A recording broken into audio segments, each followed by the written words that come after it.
ತಗೋ. ಖರ್ಚಿಗೆ ದುಡ್ಡು ಎತ್ಕೊಂಡ? ಬೇಡ, ನಂಗೆ ಏನಾರು ಬೇಕಿದ್ರೆ ಅತ್ತೆ ಕೊಡ್ತಾರೆ. ಅತ್ತೆಗೆ ಯಾಕೆ ಕೇಳ್ತಿದ್ಯಾ? ಇನ್ನ ನನ್ನ ಹತ್ರ ದುಡ್ಡು ಓಡಾಡ್ತಿದ್ಯಲ್ಲ, ತಗೋ. ಸಾಲ, ಬಡ್ಡಿ, ಆಫೀಸ್ ಬಾಡ್ಗೆ, ಡ್ರೈವರ್ಗಳಿಗೆ ಸಂಬಳ ಇದೆಲ್ಲ ಕೊಟ್ಮೇಲೆ ನಿನ್ ಕೈ ಖಾಲಿ ಇರತ್ತೆ ಅಂತ ನಂಗೆ ಚೆನ್ನಾಗಿ ಗೊತ್ತು. ಬೇಡ ಬಿಡು. ಅದೆಲ್ಲ ಇರುತ್ತಮ್ಮ, ಖರ್ಚು 1000 ಇರುತ್ತೆ. ಹಾಗಂತ ಹೆಂಡತಿಗೆ ದುಡ್ಡು ಕೊಡೋದಷ್ಟು ಗತಿಗಟ್ಟಿಲ್ಲ ನಾನು. ತಗೋ, ಇಟ್ಕೋ. ಅದಿ ಬೇಡ ಕಣೋ, ನೀನ್ ಇಟ್ಕೊಂಡಿರ್ ನನ್ ಬೇಡ. ಏನೋ ಸರಸ ಸಲ್ಲಪ್ಪ ನಡೀತಾ ಇರಾಗಿದೆ. ಸರ್ಸ ಏನಿಲ್ಲ, ಸಲ್ಲಾಪ ನಡೀತಿದಷ್ಟೇ. ಓಹೋ, ಅಮೆರಿಕ ರಿಟರ್ನ್. ಬನ್ನಿ ಬನ್ನಿ ಬನ್ನಿ.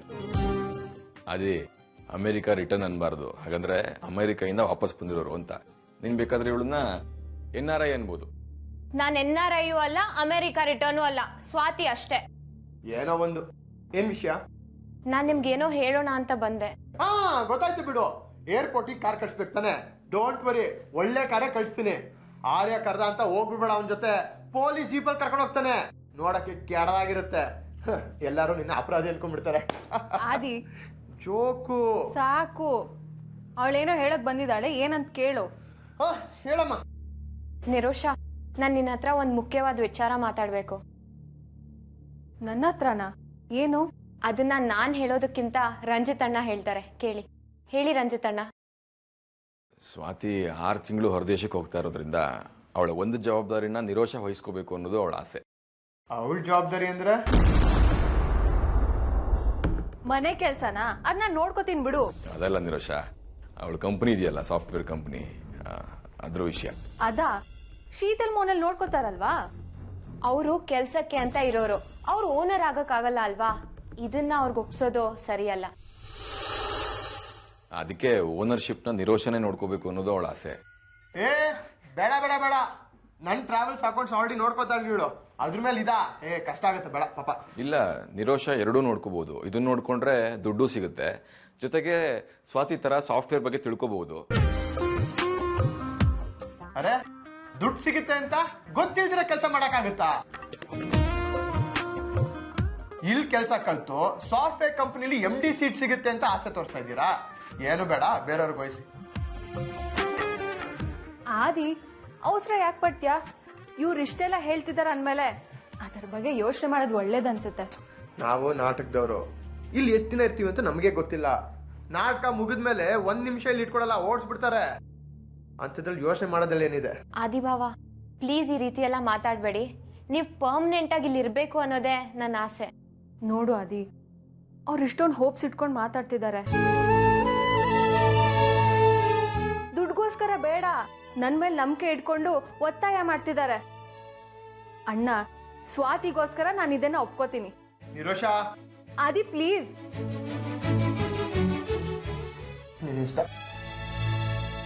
ಥ್ಯಾಂಕ್ಸ್ ನಿರೋಷ, ನೀನ್ ಅದಕ್ಕೆ ಯಜಮಾನಿ ಆದ್ರೆ ಯಾರಿಗೂ ಟೆನ್ಷನ್ ಇರಲ್ಲ. ಸ್ವಾತಿಗೋಸ್ಕರ ಇಷ್ಟು ಮಾಡಕ್ಕಾಗಲ್ವಾ? ಟ್ರಾವೆಲ್ಸ್ ನಲ್ಲಿ ಎಷ್ಟೇ ಬಿಸಿ ಇದ್ರೂನು ಇದಕ್ಕೋಸ್ಕರ ಸಮಯ ಹೊಂದಿಸಿ ಚೆನ್ನಾಗಿ ನೋಡ್ಕೋತೀನಿ. ಅಬ್ಬಾ, ನನ್ ಮೇಲಿದ್ ಭಾರ ಕಳೀತು. ತುಂಬಾ ಥ್ಯಾಂಕ್ಸ್. ಆದ್ರೆ ಈ ವ್ಯವಹಾರ ಸಂಬಂಧಪಟ್ಟ ಡೀಟೇಲ್ಸ್ ಎಲ್ಲ ನಂಗೆ ಕೊಡು. ಎಲ್ಲ ನಿನ್ನ ಹೆಸರಲ್ಲೇ ಇರೋದ್ರಿಂದ ಡಾಕ್ಯುಮೆಂಟ್ಸ್ಗಳಿಗೆ ನಿನ್ನ ಸಿಗ್ನೇಚರೇ ಬೇಕಾಗತ್ತೆ. ಪರವಾಗಿಲ್ಲ, ನಾನು ಡಾಕ್ಯುಮೆಂಟ್ಸ್ ಕೊರಿಯರ್ ಮಾಡ್ತೀನಿ, ನಿನ್ನ ಸಿಗ್ನೇಚರ್ ಮಾಡಿ ಕಳಿಸು. ಆದ್ರೆ ಹೀಗೆ ಮಾಡೋದ್ರಿಂದ ತುಂಬಾ ಟೈಮ್ ವೇಸ್ಟ್ ಆಗತ್ತೆ. ಪರವಾಗಿಲ್ಲ, ನಾನೆಲ್ಲ ಮ್ಯಾನೇಜ್ ಮಾಡ್ತೀನಿ. ಅಯ್ಯೋ, ಅದೆಲ್ಲ ರಗಳೆ ಬೇಡ ಅಂತಾನೆ ಓನರ್ಶಿಪ್ನ ನಿನ್ನ ಹೆಸರಿಗೆ ಬರಿತೀನಿ. ಅದನ್ನ ನೀನೇ ನೋಡ್ಕೋಬೇಕು. ನೀನೇ ಇನ್ಮೇಲಿಂದ ಈ ಕಂಪನಿಗೆ ಓನರು.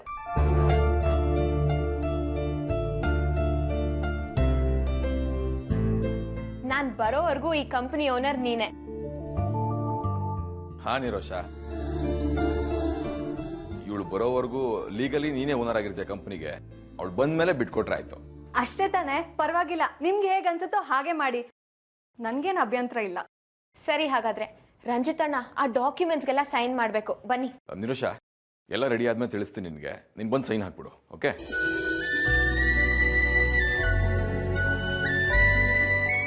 ಬೇಕಿತ್ತಲ್ಲ ನಿನ್ಗೆ? ಅವಳು ಉದ್ಧಾರ ಮಾಡೋ ಅವಶ್ಯಕತೆ ಏನಿದೆ ನಿನ್ಗೆ? ಆದಿ, ಅರ್ಥ ಮಾಡ್ಕೋ. ಈಗ ನಾನು ಈ ಕಂಪನಿ ಓನರು, ಕೈ ತುಂಬಾ ದುಡ್ಡು ಬರತ್ತೆ. ಈಗಿರೋ ಪರಿಸ್ಥಿತಿಲಿ ನಮ್ಗೆ ಎಷ್ಟು ಹೆಲ್ಪ್ ಆಗತ್ತೆ ಹೇಳು? ಆರಾಮಾಗಿ ತಿಂಗಳ ಸಾಲನ ಕಟ್ಕೊಂಡು ಹೋಗ್ಬೋದು. ನಿನ್ ವರ್ತನೆ ನಂಗೆ ಅರ್ಥ ಆಗಲ್ಲ. ಗೊತ್ತಿಲ್ದಿರೋ ಕೆಲಸನ ಒಪ್ಕೊಂಡು ತುಂಬಾ ಅನುಭವಿಸ್ತೀಯ. ಇವಾಗ್ಲೇ ಯೋಚನೆ ಮಾಡು. ನಿನ್ಗೆ ನನ್ನ ಕೆಪಾಸಿಟಿ ಇನ್ನ ಗೊತ್ತಿಲ್ಲ ಅನ್ಸುತ್ತೆ. ಮುಂದೆ ನೋಡ್ತಾ ಇರು, ನಾನೇನು ನನ್ನ ಕೆಪಾಸಿಟಿ ಏನು ಅಂತ ಚೆನ್ನಾಗಿ ಗೊತ್ತಾಗತ್ತೆ. ಇನ್ ಮುಂದೆ ನೀನ್ ನೋಡೋ ನಿರೋಷನೇ ಬೇರೆ.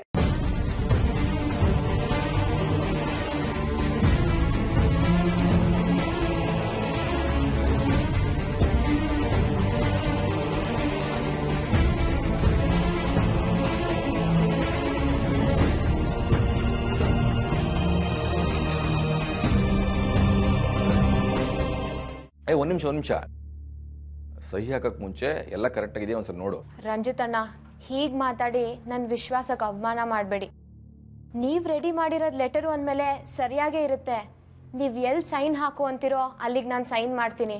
ಅಷ್ಟು ನಂಬಿಕೆ ಇದೆ ನನಗೆ ನಿಮ್ಮ ಮೇಲೆ. ನೋಡು ಇಲ್ಲೇ ತಪ್ಪು ತಿಳ್ಕೊತಾ ಇರೋದು ನೀನು. ವ್ಯವಹಾರ ಯಾವಾಗಲೂ ಎಮೋಷನ್ಸ್ ಮೇಲೆ, ವಿಶ್ವಾಸದ ಮೇಲೆ ನಡಿಬಾರ್ದು, ದಾಖಲೆಗಳ ಮೇಲೆ ನಡಿಬೇಕು. ಯಾವಾಗಲೂ ಅಷ್ಟೇ, ದಾಖಲೆಗಳನ್ನ ಸರಿಯಾಗಿ ಓದ್ದೆ, ಅರ್ಥ ಮಾಡ್ಕೊಳ್ದೆ, ನೋಡ್ದೆ ಸಹಿ ಹಾಕ್ಲೇಬಾರ್ದು. ಈ ಪ್ರಪಂಚ ತುಂಬಾ ಒಳ್ಳೇದು ಅಂತ ನೀನೇನಾದ್ರು ಹಾಗೆ ಮಾಡಿದ್ರೆ ಮುಂದೆ ತುಂಬಾ ಪಶ್ಚಾತ್ತಾಪ ಪಡ್ತೀಯ. ಅದೆಲ್ಲ ನಂಗೆ ಗೊತ್ತಿಲ್ಲ ರಂಜಿತ್ ಅಣ್ಣ. ನನ್ಗೆ ನಿಮ್ಮ ಮೇಲೆ ತುಂಬಾ ನಂಬಿಕೆ ಇದೆ. ನನ್ಗೆ ಅಣ್ಣ ಇಲ್ಲದೆ ಇರೋ ಕೊರತೆನ ನೀಗಿಸ್ದವ್ರು ನೀವು. ನಿಮ್ ಜೊತೆ ನಾನು ವ್ಯಾವಹಾರಿಕವಾಗಿ ನಡ್ಕೊಳಕ್ಕಾಗತ್ತಾ? ವ್ಯವಹಾರದಲ್ಲಿ ರಿಲೇಶನ್ಶಿಪ್ ಇರಲ್ಲ ಸ್ವಾತಿ. ನಾನು ಇದನ್ನೆಲ್ಲ ಒಪ್ಪಲ್ಲ. ನನ್ಗೆ ನಿಮ್ಮ ಮೇಲೆ ಪೂರ್ತಿ ವಿಶ್ವಾಸ ಇದೆ. ನಾನು ಸೈನ್ ಮಾಡ್ತಾ ಇದ್ದೀನಿ ಅಷ್ಟೇ.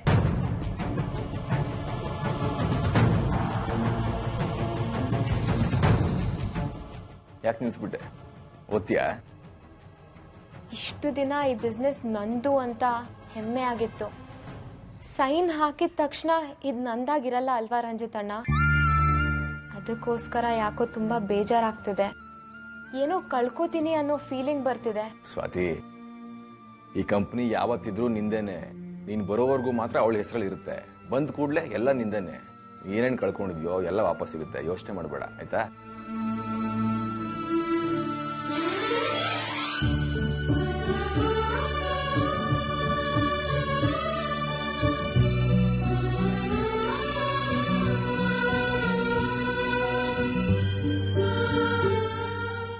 ನಿರೋಷ,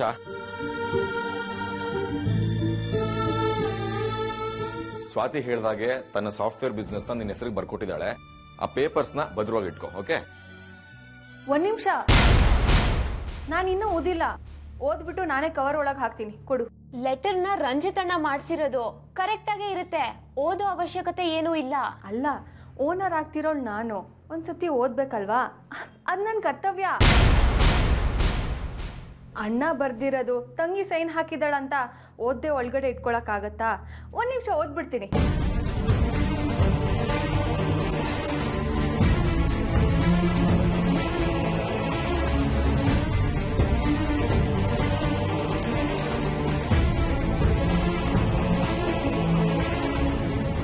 ರಂಜಿತ್ ಅಣ್ಣ, ನೀವ್ ಹೇಳಿದ್ ಕರೆಕ್ಟು. ನಿಮ್ ಮಾತು ಸತ್ಯ ಆಯ್ತು. ನಿರೋಷ ಅದನ್ನ ಕರೆಕ್ಟಾಗಿ ಪ್ರೂವ್ ಮಾಡಿದ್ಲು. ಈಗಲಾದ್ರೂ ಅರ್ಥ ಆಯ್ತಲ್ಲ, ಇನ್ಯಾವತ್ತೂ ಆ ತಪ್ಪು ಮಾಡಬೇಡ, ಓಕೆ? ಏನದು? ಏನ್ ಮಾತಾಡ್ತಿದ್ದೀರಾ? ಏನಿಲ್ಲ. ನೀನ್ ಎಷ್ಟು ಗಮನ ಕೊಟ್ಟು ಓದ್ತಾ ಇದೀಯ ಅಂತ ರಂಜಿತ್ ಅಣ್ಣ ಹೇಳ್ತಿದ್ರು. ಇಲ್ಲಿರೋದು ತಲೆ ಒಳಗೆ ಹೋಗ್ಬೇಕಂದ್ರೆ ಗಮನ ಇಟ್ಟು ಓದ್ಲೇಬೇಕಲ್ವಾ? ಎನಿವೇಸ್, ಎಲ್ಲ ಕರೆಕ್ಟ್ ಆಗೇ ಇದೆ. ಇನ್ಮೇಲೆ ನಾನೇ ಇದಕ್ಕೆ ಓನರ್. ಚೆನ್ನಾಗಿ ನಡೆಸ್ಕೊಂಡು ಹೋಗೋ ಜವಾಬ್ದಾರಿ ನಿನ್ಗೆ ಸೇರಿದ್ದು ನಿರೋಷ. ಅಷ್ಟೇ ಅಲ್ಲ, ಅದ್ರಲ್ಲಿ ಬರ್ದಿರೋ ಹಾಗೆ ಆ ಶೀತಲ್ ಮೋನಲ್ ಇಬ್ಬರಿಗೂ ಕರೆಕ್ಟ್ ಆಗಿ ಶೇರ್ ಕೊಟ್ಕೊಂಡು ಹೋಗ್ಬೇಕು. ಅರ್ಥ ಆಯ್ತಾ? ಹೌದು ನಿರುಷ, ಇಷ್ಟ ದಿನ ಶೀತಲ್ ಮೋನಲ್ ನನ್ ಜೊತೆ ಹೇಗ್ ನಡ್ಕೊಂಡು ಹೋದ್ರೋ ಹಂಗೆ ನಿನ್ ಜೊತೆನೂ ನಡ್ಕೊಂಡು ಹೋಗಕ್ ಹೇಳಿದೀನಿ. ಖಂಡಿತ ನೀವ್ ಹೇಳ್ದಾಗೆ ಮಾಡ್ತೀನಿ. ನೀವು ನನ್ನ ಮೇಲೆ ನಂಬಿಕೆ ಇಟ್ಟು ಕೊಟ್ಟಿರೋ ಜವಾಬ್ದಾರಿನ ನೀವು ಅನ್ಕೊಂಡಿದ್ಕಿಂತ ಚೆನ್ನಾಗಿ ನಿಭಾಯಿಸ್ತೀನಿ. ಅಷ್ಟೇ ಅಲ್ಲ, ಈ ಕಂಪ್ನಿನ ಇನ್ನ ಇಂಪ್ರೂವ್ ಮಾಡ್ತೀನಿ. ನೀನ್ ಅಲ್ಲಿಂದ ವಾಪಸ್ ಬಂದ್ಮೇಲೆ ನೀನೇ ಶಾಕ್ ಆಗ್ಬಿಡ್ಬೇಕು, ಏನಿದು ಅಂತ. ಅಷ್ಟು ಚೆನ್ನಾಗಿ ಬೆಳೆಸಿರ್ತೀನಿ. ಅದನ್ನ ನೋಡೋದಕ್ಕೆ ಸಂತೋಷದಿಂದ ಓಡೋಡ್ ಬರ್ತೀನಿ. ಆದ್ರೆ ಏನ್ ಸ್ವಾತಿ, ಆದ್ರೆ ಅಂತ ರಾಗ ಹೇಳು ಸುಮ್ಮನಾಗ್ಬಿಟ್ಟೆ. ಏನ್ ಹೇಳು? ನಾಟಕ ಮುಗೀತು ಅಂತ ಕಂಪ್ನಿನ ಅನಾಥವಾಗಿ ಬಿಟ್ಬಿಡ್ಬೇಡ. ಕಂಪ್ನಿನ ಚೆನ್ನಾಗಿ ನೋಡ್ಕೋ, ಸರಿನಾ? ಖಂಡಿತ ನಾನು ಇಲ್ಲೇ ಇರ್ತೀನಿ.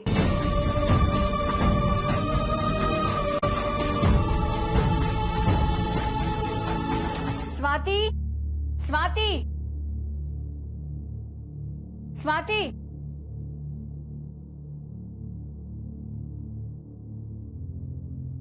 ಸ್ವಾತಿ,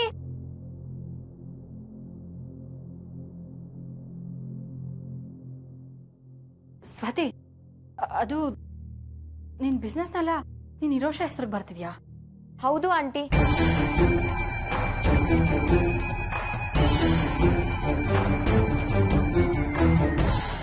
ನಿಮ್ಗೆ ಹೇಳೋಣ ಅಂತ ತುಂಬಾ ಹುಡ್ಕಾಡ್ದೆ, ಫೋನ್ ಕೂಡ ಮಾಡ್ದೆ, ನಾಟ್ ರೀಚಬಲ್ ಅಂತ ಬಂತು.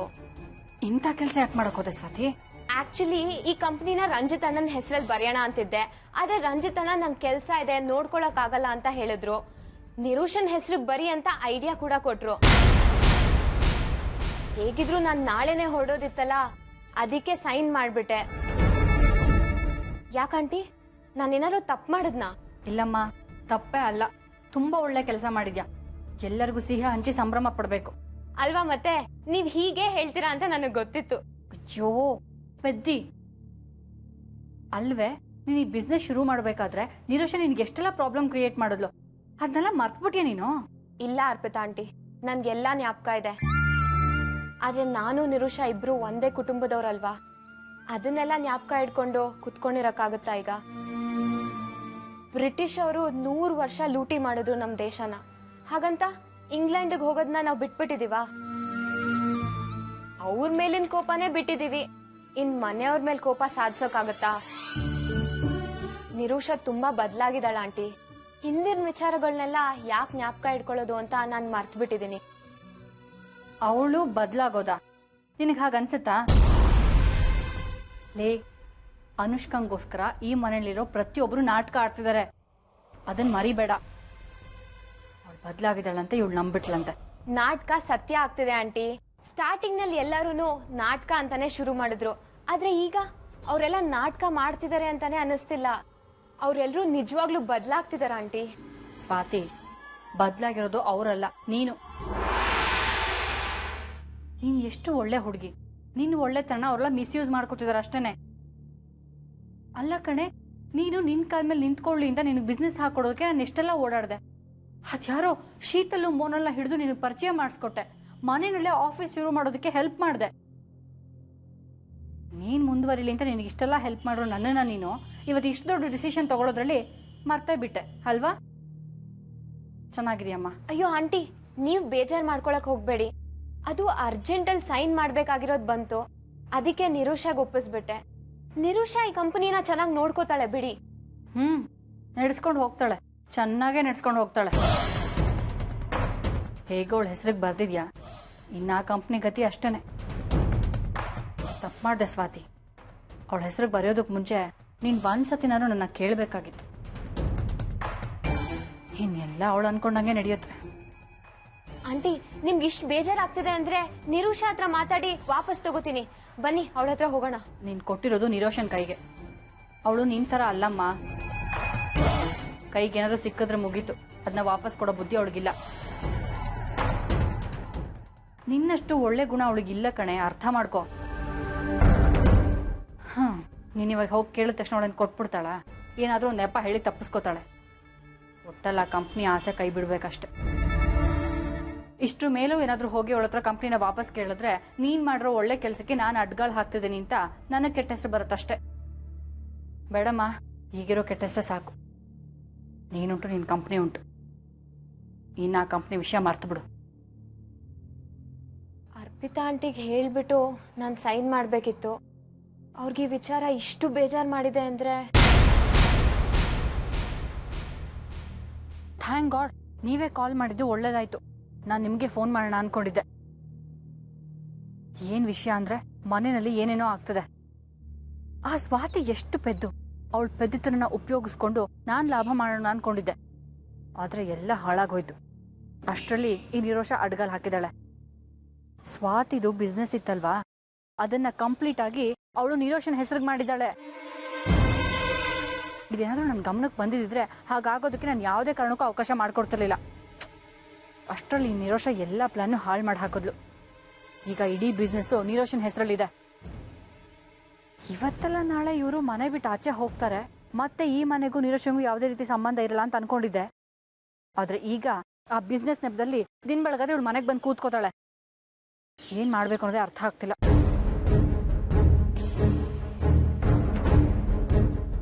ಹೌದಲ್ವಾ?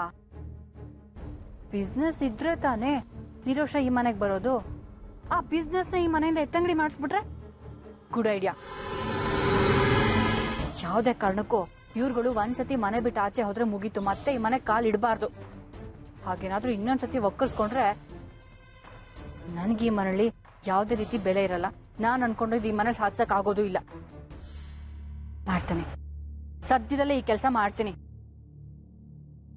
ಆದಷ್ಟು ಬೇಗ ನಿರೋಷನ್ನು ಅವಳ ಬಿಸ್ನೆಸ್ನು ಈ ಮನೆಯಿಂದ ಆಚೆ ಹಾಕ್ತೀನಿ.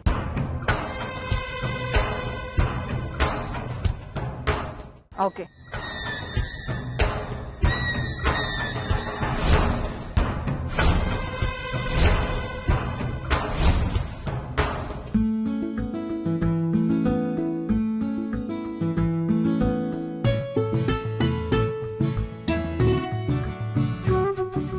All the best Swathi. ನಿನ್ನ ಟ್ರೈನಿಂಗ್ ಮುಗಿಸ್ಕೊಂಡು ಬೇಗ ಬಂದ್ಬಿಡು, ಎಲ್ಲರೂ ಕಾಯ್ತಾ ಇರ್ತೀವಿ. ಅಮ್ಮ ಕಾರ್ ಬಂತು. ಸ್ವಾತಿ ಕಾರ್ ಬಂತು. ಅದೇ ಅವಳ ಲಗೇಜ್ ತಗೊಂಡು ಕಾರಲ್ಲಿಡು. ಪರವಾಗಿಲ್ಲ, ನಾನು ಹೇಳ್ತೀನಿ. ನಿಂದೇನಲ್ವಲ್ಲ, ಸ್ವಾತಿ ತಾನೆ, ನಾನು ಹೇಳ್ತೀನಿ ಬಿಡು. Have a nice journey. Swathi, ಇನ್ನೊಂದು 20 days ಬಿಟ್ಟು ನಾನು ಅಲ್ಲೇ ಬರ್ತೀನಿ. ಅಲ್ಲಿವರೆಗೂ ಆಂಟಿ ಗೈಡ್ ಮಾಡ್ತಾರೆ ನಿಂಗೆ. ನೀವು ಬೇಗ ಪುಸ್ತಕ ಮುಗಿಸಿ ಅದನ್ನ ಓದೋಕೆ ನಾನು ಕಾಯ್ತಾ ಇರ್ತೀನಿ. ನಿರುಷಾ, ಪ್ಲೀಸ್ ಕಂಪ್ನಿನ ಚೆನ್ನಾಗಿ ನೋಡ್ಕೊ. ನಾನು ಅಲ್ಲಿದ್ರೂ ಇದ್ರ ಬಗ್ಗೆನೇ ಯೋಚನೆ ಮಾಡ್ತಾ ಇರ್ತೀನಿ. ಯೋಚನೆ ಮಾಡಬೇಡ, ನಾನು ಇನ್ನೂ ಚೆನ್ನಾಗಿ ಇಂಪ್ರೂವ್ ಮಾಡ್ತೀನಿ. ನೀನು ಬಂದಮೇಲೆ ಹೇಳಬೇಕು ಎಷ್ಟು ಚೆನ್ನಾಗಿ ನೋಡ್ಕೊಂಡಿದ್ಯಾ ಅಂತ. ಮೋನಲ್ ಶೀತಲ್ ಇರ್ತಾರಲ್ವಾ, ಅವ್ರು ನೋಡ್ಕೋತಾರೆ. ನೀನ್ ತಲೆ ಕೆಡ್ಸ್ಕೋಬೇಡ. ಏನ್ ಇನ್ನೂ ಹೊರಟಿಲ್ವಾ? ಗೊತ್ತಾಗುತ್ತೆ. ಬೇಗ ಬನ್ನಿ, ಬೇಗ ಬನ್ನಿ. ಹೊರಡೋಣ. ಹೋಗ್ಬಿಟ್ಟು ಬರ್ತೀನಿ ಅತ್ತೆ ಮಾವ. ಹುಷಾರ ಸ್ವಾತಿ, ಆಗಾಗ ಫೋನ್ ಮಾಡೋದನ್ನ ಮರಿಬೇಡ. ಬಾಯ್ ಬಾಯ್ ನಿರುಷಾ. Boy and all the best.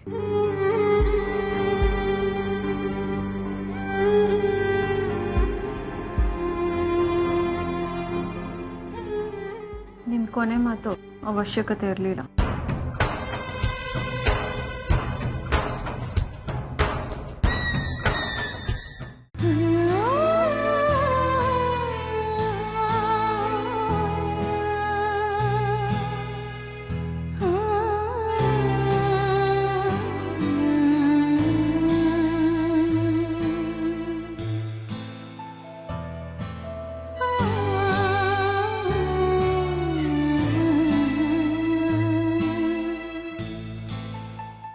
ಏನಿಷ್ಟು ಅರ್ಜೆಂಟಾಗಿ ಮೀಟ್ ಮಾಡಕ್ಕೆ ಹೇಳ್ದೆ? ನಾವು ಹೀಗೆ ಪದೇ ಪದೇ ಮೀಟ್ ಮಾಡ್ತಿದ್ರೆ ತೊಂದರೆ ಆಗುತ್ತೆ. ಅದೇನು ವಿಷಯ ಅಂತ ಬೇಗ ಹೇಳು. ಮೇಡಮ್, ಸ್ವಾತಿ ಅವ್ರನ್ನ ಡ್ರಾಪ್ ಮಾಡಕ್ ಬಂದಾಗ ನಾನು ನಿಮ್ಮ ಮನೆಯಲ್ಲಿ ರೇವಣ್ಣ ಅವ್ರನ್ನ ನೋಡಿದೆ. ಅವರು ನಿಮಗೆ ಹೇಗೆ ಪರಿಚಯ? ನಿನಗವ್ರು ಗೊತ್ತಾ? ನಿಂಗವ್ರ ಪರಿಚಯ ಇದೆಯಾ? ಪರಿಚಯ ಇಲ್ಲ ಮೇಡಮ್, ಆದರೆ ಅವ್ರ ಬಗ್ಗೆ ನನಗೆ ಚೆನ್ನಾಗಿ ಗೊತ್ತು. ಅವರು ಸೂರ್ಯ ಅವ್ರ ರಿಲೇಟಿವಾ? ಆಹಾ, ರಿಲೇಷನ್ ಏನಲ್ಲ, ಅವ್ರ ಫ್ರೆಂಡ್ ಅಷ್ಟೇನೆ. ಕೋಟ್ಯಾಧಿಪತಿ ಕಣವರು, ಅಮೆರಿಕಾದಲ್ಲಿದ್ದಾರೆ. ಈಗ ಸದ್ಯಕ್ಕೆ ಸ್ವಲ್ಪ ದಿನಕ್ಕೆ ಅಂತ ಮಗಳನ್ನ ಕರ್ಕೊಂಡ್ ಬಂದಿದ್ದಾರೆ ಇಲ್ಲಿಗೆ ಅಷ್ಟೇನೆ. ನೀನ್ ಅವ್ರನ್ನ ನೋಡಿದ್ಯಾ? ಮಾತಾಡ್ಸಿದ್ಯಾ? ಇಲ್ಲ ಮೇಡಮ್, ಮಾತಾಡ್ಸಿಲ್ಲ. ಆದ್ರೆ ಅವ್ರನ್ನ ಫೋಟೋದಲ್ಲಿ ನೋಡಿದೀನಿ. ಅದನ್ನ ಹೇಳೋದಕ್ಕೆ ನನ್ನ ಇಲ್ಲಿವರೆಗೂ ಕರ್ಸಿದ್ಯಾ ಫೋಟೋದಲ್ಲಿ ನೋಡ್ದೆ ಅಂತ? ಅವರು ತುಂಬಾ ವರ್ಷಗಳಿಂದ ಅಮೆರಿಕಾದಲ್ಲಿದ್ದಾರೆ. ಈಗ ತಾನೇ ಇಂಡಿಯಾಗೆ ಬಂದಿರೋದಷ್ಟೇ. ಅದು ಗೊತ್ತು ಬಿಡಿ ಮೇಡಮ್. ಆದ್ರೆ ನಾನ್ ನಿಮ್ಮನ್ನ ಇಲ್ಲಿ ಕರೆದಿದ್ದು ಒಂದು ಗುಟ್ಟು ಹೇಳಕ್ಕೆ. ಗುಟ್ಟ? ಏನ್ ಗುಟ್ಟು? ರೇವಣ್ಣ ಅವ್ರ ಸ್ವಂತ ಮಗ ಇಲ್ಲೇ ಇರೋದು. ಮಗನ? ಅವ್ರಿಗಿರೋದು ಒಬ್ಳೆ ಮಗಳು. ಅದು ಗೊತ್ತು ಮೇಡಮ್. ಆದ್ರೆ ಅವಳು 2ನೇ ಹೆಂಡತಿ ಮಗಳು. 1ನೇ ಹೆಂಡತಿ ಮಗ ಶ್ರೀಕಾಂತ ಅಂತ, ಅವನು ಇಲ್ಲೇ ಇರೋದು. ರೇವಣ್ಣವ್ರಿಗೆ ಮೊದ್ಲೇ ಮದ್ವೆ ಆಗಿತ್ತಾ? ಮಗ ಬೇರೆ ಇದಾನ? ಹೌದು ಮೇಡಮ್, ಅವನ ಹತ್ರ ಅವ್ರ ಫೋಟೋ ಇದೆ, ನಾನೇ ನೋಡಿದ್ದೀನಿ. ನಿಜ ಹೇಳ್ತಿದ್ಯಾನೋ? 100% ನಿಜ ಹೇಳ್ತಾ ಇದ್ದೀನಿ ಮೇಡಮ್. ಅವ್ರ ಮಗ ನಿನಗ್ ಗೊತ್ತಾ? ಹೌದು ಮೇಡಮ್, ಅವನ ಹತ್ರ ಅವ್ರ ಫೋಟೋ ಇದೆ, ನಾನೇ ನೋಡಿದ್ದೀನಿ. ಲೋ, ಕೋಟ್ಯಾಧಿಪತಿ ಮಗ ನಿನಗ್ ಫ್ರೆಂಡಾ? ರೇವಣ್ಣ ಕೋಟ್ಯಾಧಿಪತಿ ಮೇಡಮ್, ಆದ್ರೆ ಅವನು ಭಿಕ್ಷಾಧಿಪತಿ. ಹುಡ್ಕೊಂಡು ಎಲ್ಲೆಲ್ಲಿ ಬಿದ್ದಿರ್ತಾನೆ ಅವನಿಗೆ ಗೊತ್ತಿರೋದಿಲ್ಲ. ಅವನ್ಗೆ ಕಂತ ಸ್ಥಿತಿ ಬಂತು? ಮೇಡಮ್, ಅವರು ಇವನನ್ನ ಮಗ ಅಂತ ಒಪ್ಕೊಂಡಿಲ್ಲ, ಇವನು ಅವರನ್ನ ಅಪ್ಪ ಅಂತ ಒಪ್ಕೊಂಡಿಲ್ಲ. ಕುಡ್ದಾಗ ಬಾಯಿ ಬಂದಂಗ್ ಬೈತಾ ಇರ್ತಾನೆ. ನೀವೇನಾದ್ರೂ ಕೇಳಿಸ್ಕೊಂಡ್ರೆ ಅಸಹ್ಯ ಪಡ್ಕೊಳ್ತೀರಾ. ಸ್ವಂತ ಅಪ್ಪನ್ನೇ ಬಾಯಿ ಬಂದಂಗ್ ಬೈತಿರ್ತಾನೆ ಅವನು. ಹಾಗಾದ್ರೆ ಅವನು ಕಳ್ ಸಂಬಂಧಕ್ಕೆ ಹುಟ್ಟಿರ್ಬೇಕು. ಮರ್ಯಾದೆ ಗಂಜಿ ಮೊದಲನೇ ಹೆಂಡತಿ ಮಗ ಅಂತ ಸುಳ್ಳು ಹೇಳ್ಕೊಂಡು ಓಡಾಡ್ತಿರ್ಬೇಕು. ಇಲ್ಲ ಮೇಡಮ್, ಅವನು ಮೊದಲನೇ ಹೆಂಡತಿ ಮಗನೇ. ನಾನೇ ಅವ್ರ ಮನೆಯಲ್ಲಿ ಫ್ಯಾಮಿಲಿ ಫೋಟೋ ನೋಡಿದೀನಿ. ಹಾಗಾದ್ರೆ ಅಪ್ಪ ಯಾಕೆ ಮಗ ಅಂತ ಹೇಳ್ಕೊಳಕ್ ಅಷ್ಟೊಂದು ಹಿಂಜರಿತಾರೆ? ಅಯ್ಯೋ ಅದೊಂದು ದೊಡ್ಡ ಕತೆ ಮೇಡಮ್. ಇವರು 2ನೇ ಮದುವೆ ಮಾಡ್ಕೊಂಡ್ರಂತೆ. ಅದಕ್ಕೆ ಶ್ರೀಕಾಂತ ಬಾಯಿಗೆ ಬಂದಂಗೆ ಬೈದು ಕಲ್ ತಗೊಂಡು ಹೊಡೆದಂತೆ. ಅದಕ್ಕೆ ಅವರು ಇವನನ್ನ ಇಲ್ಲಿ ಬಿಟ್ಟು ಅಮೆರಿಕಾಗೆ ಹೊರಟೋಗಿರೋದು. ಆಗ್ಲಿಂದ ಶ್ರೀಕಾಂತನ್ಗೆ ಅವ್ರ ಮೇಲೆ ದ್ವೇಷ. ಆದ್ರೂ ಅವಾಗ ಅವರು ದುಡ್ಡು ಕಳಿಸ್ತಾ ಇರ್ತಾರೆ. ಅದರಲ್ಲೇ ಇವನು ಬದುಕ್ತಾ ಇರೋದು. ಹಾಗಾದ್ರೆ ಅವ್ನು ಬೇರೆ ಏನು ಕೆಲಸ ಮಾಡ್ತಿಲ್ವಾ? ಇಲ್ಲ ಮೇಡಮ್, ಏನು ಕೆಲಸ ಮಾಡ್ತಾ ಇಲ್ಲ. ಅವನು ಚೆನ್ನಾಗಿ ಕುಡಿತಾನೆ, ನಮಗೂ ಚೆನ್ನಾಗಿ ಕುಡಿಸ್ತಾನೆ, ಜಾಲಿಯಾಗಿ ಇದ್ದಾನೆ. ಮೇಡಮ್ ಏನು ಯೋಚನೆ ಮಾಡ್ತಾ ಇದ್ದೀರಾ? ಶಿವು, ನಂಗೊಂದು ಸಹಾಯ ಮಾಡ್ತೀಯಾ? ಹೇಳಿ ಮೇಡಮ್, ಏನು ಸಹಾಯ ಮಾಡಬೇಕು? ನಾನು ಅವ್ರ ಮಗನ್ನ ನೋಡ್ಬೇಕಲ್ಲ ಶಿವು. ಹೌದಾ, ಯಾಕೆ ಮೇಡಮ್?